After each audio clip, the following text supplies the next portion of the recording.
జగద్గురు ఆదిశంకరులు సశరీరంగా కైలాసానికి వెళ్లారని చెప్తారు. ఆయన కైలాస గమనం వల్ల మానవాళికి కలిగినటువంటి ప్రయోజనం ఏమిటి?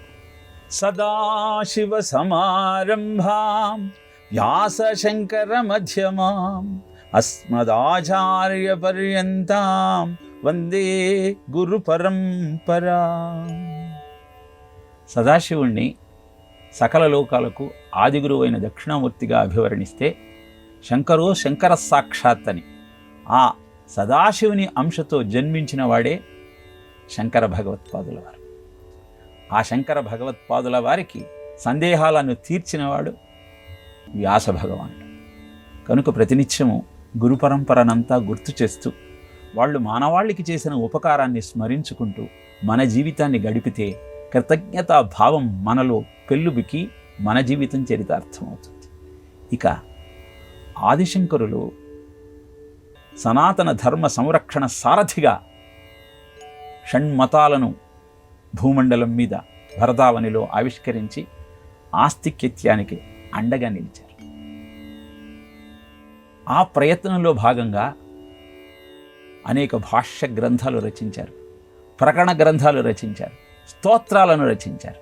ఇవన్నీ కూడా మానవాళికి భగవంతుని పట్ల అపరిమితమైన భక్తిని కలుగజేసి ఆ భక్తితో వాళ్ళు చేసే సాధన కారణంగా వాళ్ళ జీవితం భవ్యంగా మారటానికి కారణమవుతుంది. కైలాసానికి వెళ్ళి శంకరుని దర్శనం చేసుకున్న తరువాత సదాశివుడు శంకరునికి 5 లింగాలను ప్రసాదించాడు. మొదటిది యోగలింగం, అది కంచి కామకోటి పీఠంలో ఉంది. తర్వాత భోగలింగం, ఇది శృంగేరి మఠంలో ఉంది. తర్వాత మోక్షలింగం, ఆ తరువాత వరలింగం, ఇది నేపాల్లో ఉంది. మోక్షలింగం చిదంబరంలో ఉంది. తరువాత ముక్తిలింగం, ఇది కేదార్నాథ్లో ఉంది. ఇలా సాక్షాత్తు శివుడే తనకు అందించిన ఆ 5 లింగాలను మానవాళికి అందించి వాటిని అర్చించటం ద్వారా మీ జీవితాన్ని శివుని యొక్క కృపా కటాక్ష వీక్షణాలతో ముందరకు సాగించండి అన్న అద్భుతమైన సత్యాన్ని మనకు తెలియజేశారు. మరి వాటిని దర్శించటం అంటే ఎలాగండి అంటే, శృంగేరి వెళితే సాయంత్రం 8 గంటల సమయంలో ఆ స్వామి చంద్రమౌళి ఆరాధన చేస్తారు. ఆ ఆరాధన సమయంలో సాక్షాత్తు శివుడే ప్రసాదించిన ఆ స్వామి దర్శనం మనం చేసుకోవచ్చు. అనంతరం అమ్మవారు అద్భుతమైనటువంటి శక్తి సాధనకు ఉపయుక్తమైనటువంటి జ్ఞానాన్ని 100 శ్లోకాల రూపంలో ఆదిశంకరుడికి అందజేసింది. అది తీసుకువస్తున్నటువంటి శంకర భగవత్పాదుల మార్గాన్ని నందీశ్వరుడు అడ్డగించాడు. ఏం తీసుకెళ్తున్నావు అన్నాడు. అంటే అమ్మవారు నాకు అద్భుతమైన ఈ 100 శ్లోకాలను అందించి ప్రజాబాహుళ్యానికి అందజేయమని అనుజ్ఞ ఇచ్చింది అని చెబితే, వాటిని పరిశీలించిన నందీశ్వరుడు ఇంత ఉత్కృష్టమైన జ్ఞానము, ఇంత నిగూఢమైన తత్వము ప్రజలకు అర్థం కాదు అని 49 శ్లోకాలు తాను తీసుకొని 41 శ్లోకాలు ఆదిశంకరులకు అందించాడు. అవే సౌందర్య లహరిగా ఈనాడు మనమంతా పారాయణ చేస్తున్నాం. కానీ సౌందర్య లహరిలో ఇప్పుడు మనం 100 శ్లోకాలు చూస్తాం.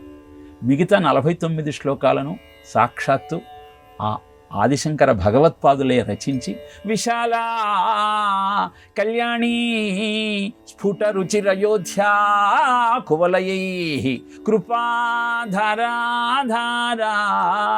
కిమపి మధురా భోగవతిగా అవంతి దృష్టిస్తే బాహునగర విస్తార విజయా ధ్రువం తత్తన్నామ వ్యవహరణ యోగ్యా విజయతే. ఇది సౌందర్య లహరిలోని 49వ శ్లోకం. ఈ శ్లోకాన్ని పారాయణ చేయటం వల్ల మీ దృష్టికి భూగర్భంలో ఉన్న నిధులు కూడా కనబడతాయి. అద్భుతమైన ఈ తత్వాన్ని నువ్వు తెలుసుకోగలిగితే సంపదలన్నీ నీ సొంతమవుతాయి. విచిత్రం ఏమిటంటే, ఈ శ్లోకంలో భారతదేశంలో ఉన్న 8 అద్భుతమైన పట్టణాలను వర్ణిస్తూ ఆ పట్టణాల పేర్లు అమ్మవారి పేర్లే అని తెలియజేస్తూ నీవు దైవభక్తితో పాటు దేశభక్తిని కూడా కలిగి ఉండాలన్న సత్యాన్ని ప్రపంచానికి చాటి చెప్పారు. ఇలా దేశము ధర్మము ఈ రెండింటిని కాపాడే బాధ్యత ప్రతి భారతీయుడి భుజస్కంధాల మీద ఉన్నదని తెలియజేసినటువంటి మహానుభావుడు ఆదిశంకర భగవత్పాదుల వారు. సాక్షాత్తు శంకర దర్శనమే చేసుకొని అద్భుతమైన ఈ విజ్ఞానాన్ని ప్రపంచానికి అందించి మన జీవితాన్ని అద్భుతంగా మార్చుకోవటం కోసం అవసరమైన సాధన క్రమాన్ని మనకు అందించారు. ఆయనను ప్రతినిత్యము జ్ఞాపకం చేసుకుంటూ ఆ విజ్ఞానాన్ని అధ్యయనం చేస్తూ ఆ సాధన క్రమాన్ని పాటిస్తూ మన జీవితాన్ని ధన్యం చేసుకునే ప్రయత్నం చేద్దాం.